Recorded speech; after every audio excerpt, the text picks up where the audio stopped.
আমরা কাকে বিশ্বাস করব? আওয়ামী লীগ গিয়ে বিএনপি আসলে কি সমস্যার সমাধান হবে? এই প্রশ্ন এখন ঘুরে ফিরে আসে। এই কনসার্নটা ভ্যালিড। পৃথিবী জুড়েই পলিটিশিয়ানদের জনগণ বিশ্বাস করতে পারে না। তারা দেখায় মুরগি কিন্তু খাওয়ায় ডাল। জনগণ বারবার প্রতারিত হয়। দেখেন আমাদের পূর্বপুরুষেরা সমস্ত আবেগ দিয়ে মুসলিম লীগ করেছিল, পাকিস্তান আন্দোলন করেছিল, তারপরে পাকিস্তান এক নতুন উপনিবেশিক শাসন শুরু করেছিল। বাঙালিরা স্বাধীন বাংলাদেশের লড়াই করলো, জীবন পণ লেখে রক্ত দিল। তারপরে স্বাধীন বাংলাদেশে পেলাম বর্বর এক স্বৈরশাসন দুর্ভিক্ষ। এরশাদকে হটালাম আর পেলাম ফ্যাসিস্ট হাসিনাকে। হাসিনাকে হটাবো, তারপরে আবারও কি সেই একই ইতিহাস ফিরে আসবে? না, সেটাকে আসতে দেওয়া যাবে না। তাহলে কিভাবে আমরা স্বপ্নভঙ্গের সেই দুষ্টু চক্র ভাঙতে পারবো? খেয়াল করলে দেখবেন হাসিনার এই দুঃশাসনের বীজ লুকিয়ে আছে আমাদের সো কল্ড প্রগতিশীল সংবিধানে।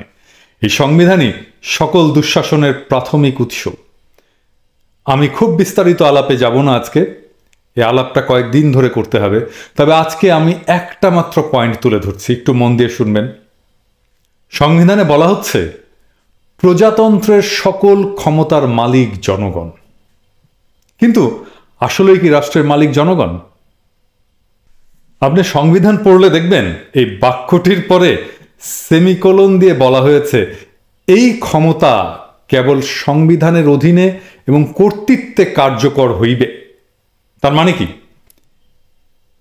সংবিধান জনগণের, তাহলে এই ক্ষমতা কাদের, কিভাবে প্রয়োগের দায়িত্ব দিয়েছে? অর্থাৎ প্রয়োগের মালিক হচ্ছে প্রধানমন্ত্রী, সরকার প্রধান।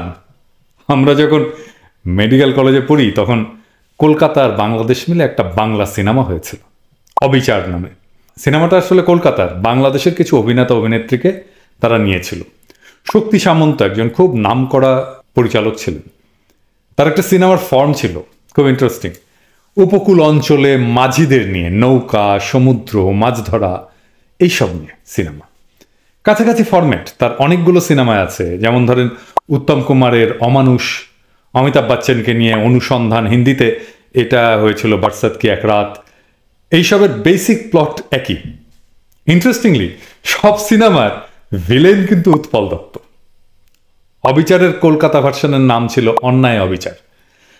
ওই সিনেমায় আমাদের নতুন আছে না, এখনকার চ্যাংড়া ব্যাংড়া অবশ্য চেনে না, আমাদের সময় খুব একজন ভালো নাচতে পারত নতুন। সেই নতুন একটা অসাধারণ নাচ দিয়েছিল মিঠুনের সাথে, নাগর আমার কাঁচা পিরিত পাকতে দিল না। আস্তে আস্তে এখন আমার ভিডিও বাদ দিয়ে কিন্তু সিনেমার গান দেখার জন্য দৌড়াইলে হবে না। সংবিধান নিয়ে জ্ঞানের আলাপ আছে। হ্যাঁ, আগে সিনেমার আলাপটা শেষ করে নিই।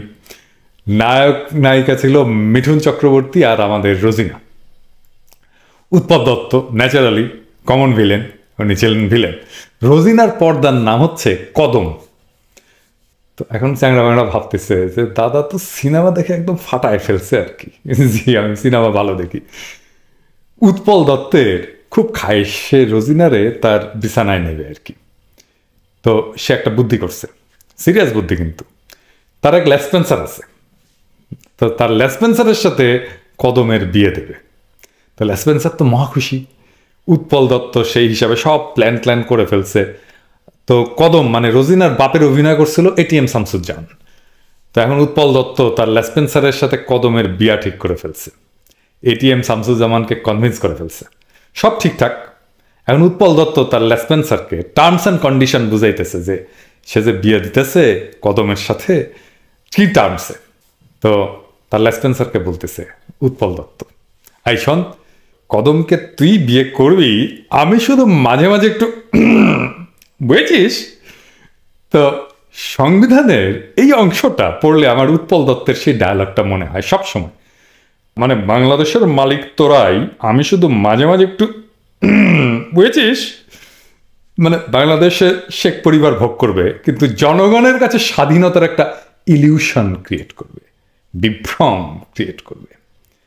সেই উৎপল দত্তের মতো এইখান থেকেই আসে বইয়ের পেছনে শেখ হাসিনার বাংলাদেশ, বা আমার বাবা বাংলাদেশকে স্বাধীন করে দিয়ে গেছে, বা বঙ্গবন্ধু একটা অনিচ্ছুক জাতিকে স্বাধীনতা এনে দিয়েছিলেন, এই টাইপের কথাবার্তা। মানে এই সংবিধান উচ্চকণ্ঠে রাষ্ট্রের সকল ক্ষমতার মালিকানা জনগণের বলে ঘোষণা করলেও তা ভোগ করার সমস্ত ক্ষমতা নিরঙ্কুশ করে দিয়েছে প্রধানমন্ত্রীকে। জনগণকে নির্বাচন কমিশন নির্ধারিত পদ্ধতিতে এবং সময়ে ভোট দেওয়ার একটা অধিকার ছাড়া তার ক্ষমতা প্রয়োগের আর কোনো বিধান এই সংবিধানের কোথাও খুঁজে পাওয়া যাবে না। আবার সেই ভোট দেওয়ার সেই সামান্য অধিকারটুকু আমাদের নাই। সংবিধান অনুযায়ী সকল ক্ষমতার মালিক জনগণ হলেও আখেরে এভাবেই জনগণ শেখ পরিবারের এবং শেখ হাসিনার দাস হয়ে গেছে। এই সংবিধান নাগরিক হিসেবে আমাদের কোনো অধিকার দেয়নি।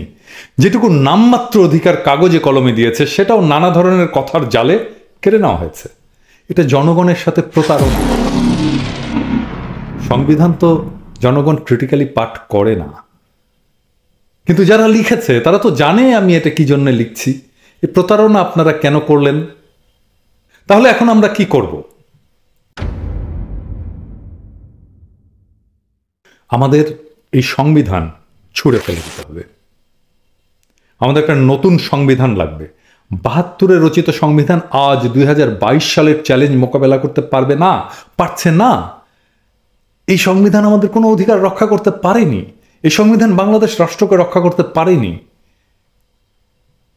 ওই সংবিধান রাখলে আবার হাসিনা তৈরি হবে আর বাংলাদেশের নাগরিকদের সকল অধিকারকে জয় বাংলা করে দেবে। ওই সংবিধান রচিত হতে হবে আজকের তরুণদের স্বপ্ন আর কল্পনা দিয়ে, তাদের পার্টিসিপেশনে। তাদের আগামীর জগতে আমরা থাকবো না, তাই ওইটা আমরা তৈরি করে দিতে পারি না। ওহে আমার ক্ষুদ্র ভ্রাতা এবং ভগিনীরা, শুনতে বুক ভেঙে গেলেও তোদের আগামীর জগতে আমরা থাকবো না, কেউই না। ওই জগৎকে তোদের তৈরি করতে হবে। সেই জগৎ আজকের চাইতে জটিল হবে। আমাদের চাইতে বেশি চালাক না হলে, বেশি কর্মঠ না হলে ওই জগৎ নির্মাণ করা যাবে না রে পাগলা। আমি ওই জগৎ নির্মাণের উপযোগী করে তোদের তৈরি করব। আমি দেখাতে পারবো কিভাবে কাজটা করতে হয়, কিন্তু কাজটা করে দিতে পারবো না। তাহলে আমার ভবিষ্যৎ পরিকল্পনা কি? আমার হেটাররা মনে করে আমার মনে হয় একটা পলিটিক্যাল অ্যাম্বিশন আছে। কথাটা একেবারে মিথ্যা না, কিন্তু আমার অ্যাম্বিশনটা কি? দেখেন, হাসিনা কেন হাসিনা হয়ে উঠতে পারল? কেন আজকের মজলুম পরে ক্ষমতায় গিয়ে জালেম হয়ে ওঠে? এর একটা প্রধান কারণ, জনগণ যাকে নেতা বানায় সে ক্ষমতায় গিয়ে জনগণের মুখোমুখি দাঁড়িয়ে যায়, জনগণের প্রতিপক্ষ হয়ে যায়। Political rulers free themselves and enslave others. তারা নিজেদেরকে মুক্ত করে আর অন্য সবাইকে দাস বানায়। জনগণের পক্ষে দাঁড়িয়ে জনগণের ইন্টারেস্টকে প্রোটেক্ট করার মতো কোনো শক্তি থাকে না। থ্যাঙ্কস টু শেখ হাসিনা এই শাসনে অদ্ভুত একটা অবস্থা তৈরি হয়েছে। আমার মতো একজন corporate executive almost full time activist হয়ে গেছে। জিয়া হাসানের মতো একজন ex army officer corporate executive বাংলাদেশের ব্রাইটেস্ট অর্গানিক ইকোনমিস্ট হয়ে গেছে। বাংলাদেশ ইলিয়াসের মতো ফাইনেস্ট অনুসন্ধানী সাংবাদিক পেয়েছে। আমরা নেত্র নিউজের মতো একটা পোর্টাল পেয়েছি। কনক সারোয়ারের মতো একজন সাংবাদিক পেয়েছি। মুশফিক ফজলের মতো একজন প্রথম সাংবাদিক পেয়েছি যে হোয়াইট হাউসে বাংলাদেশের ইন্টারেস্টের প্রসঙ্গ তুলতে পারছে। আদিলুর রহমান শুভ্রের মতো গ্লোবালি অ্যাক্লেইমড হিউম্যান রাইটস লিডার পেয়েছি যে আন্তর্জাতিক মানবাধিকার সংস্থার সেক্রেটারি হয়েছে। আর অনেকেই আছেন যাদের নাম করতে পারিনি, কিন্তু দেখেন এদের জন্ম কিন্তু শেখ হাসিনার আমলে। এদের পরিচিতির কারণটা কি? কারণ খুব সিম্পল, এরা জনগণের কণ্ঠস্বরকে প্রতিধ্বনিত করতে পারে। আমিও ব্যক্তি হিসেবে তুচ্ছ, কিন্তু জনগণের কণ্ঠ আমার স্বরে যখন প্রতিধ্বনিত হয়, আমি ক্ষমতার মুখোমুখি দাঁড়িয়ে আঙুল তোলার হিম্মত অর্জন করে ফেলি। এটাকেই বলে সফট পাওয়ার। একসময় প্রথম আলো ডেইলি স্টার ছিল ক্ষমতাবান এই সফট পাওয়ারের অধিকারী, আর আজকে সিভিল সোসাইটির ক্ষমতা চলে এসছে এইখানে। আর আমরা কেউই কিন্তু রাজনৈতিক দল করি না। রাজনীতির বাইরে এই স্বতন্ত্র অবস্থান তৈরি হয়েছে আমাদের অনেকের। আমাদের বুকে সাহস আছে, চ্যালেঞ্জ মোকাবেলা করার ক্ষমতা আছে, আধুনিক দুনিয়ার সাথে পাল্লা দেওয়ার দক্ষতা আছে। আমি অন্যের কথা বলতে পারবো না, কিন্তু আমি আমার এই সফট পাওয়ারকে মজলুমের পক্ষে দাঁড়িয়ে ক্ষমতাকে দৌড়ের উপরে রাখার কাজে ব্যবহার করব। কারণ পাবলিক ভয়েস যেটা পাবলিক ভয়েস হিসেবে অর্গানিক্যালি ডেভেলপ করেছে, বা যেটা সিভিল সোসাইটি, সেটা যদি ক্ষমতার কাছে আত্মসমর্পণ করে, তাহলে জনগণ ডিফেন্সলেস হয়ে যায়, সে তার রাজনৈতিক ক্ষমতা হারায়, সে ভয়েসলেস হয়ে যায়, তার কোনো ভয়েস থাকে না। সে তখনই তার এজেন্সি বা অধিকার রিক্লেম করতে পারে যখন তার পক্ষে শক্তিশালী ভয়েস পায়, যে ক্ষমতার সামনে দাঁড়িয়ে আঙুল নাচিয়ে কথা বলতে পারে, যার সামনে ক্ষমতা থরথর কাঁপে। বাংলাদেশের মন্ত্রীদের নাম মানুষ জানে না, কিন্তু তারা মৌলানা ভাসানীর নাম জানে, কারণ ওই লোকটা ক্ষমতার কাছে কখনো নতজানু হননি। এই লোকটা আমৃত্যু মজলুমের পক্ষে থাকবে। শক্তিশালী সিভিল সোসাইটি দিয়ে ক্ষমতাকে চ্যালেঞ্জ করেই বাংলাদেশে আগামীতে পাওয়ার ব্যালেন্স করতে হবে। ফিদেল ক্যাস্ট্রো চে গুয়েভারার চাইতে বড় মাপের বিপ্লবী ছিলেন, কোনো সন্দেহ নেই। কিন্তু দুনিয়াতে অল্পদিন বেঁচে থেকে লড়াই করতে করতে বলিভিয়ার জঙ্গলে ধৃত হয়ে নিহত চে গুয়েভারাকেই তো বেশি মানুষ মনে রেখেছে, তাই না? কেন? কারণ আমাদের সকলের জীবন তো সাফল্যের না, সকলের জীবনই ট্র্যাজিক নায়কের মতো। তাই ট্র্যাজিক নায়কদের সাথে মানুষ খুব সহজেই কানেক্ট করে ফেলে নিজেকে। চেয়েছিলেন ট্র্যাজিক নায়ক। মানুষের হৃদয়ে পৌঁছানোর রাস্তা একটাই, কষ্টের জীবন, সাহসের জীবন, ত্যাগের জীবন। আপনি আপনার ব্যক্তিগত অর্জন দিয়ে কখনোই মানুষের হৃদয়ের গভীরে পৌঁছাতে পারবেন না। মানুষের ভালোবাসায় সিক্ত হতে হলে ত্যাগ করতে হয়। আপনি যতটুকু ত্যাগ করবেন, ঠিক ততটুকু ভালোবাসাই আপনাকে মানুষ ফেরত দেবে। নির্লোভ হতে হয়। তারপরে জনগণের পক্ষে থেকে লড়াই করতে করতে বিদায় নিতে হয় যুদ্ধের মাঠে থেকেই।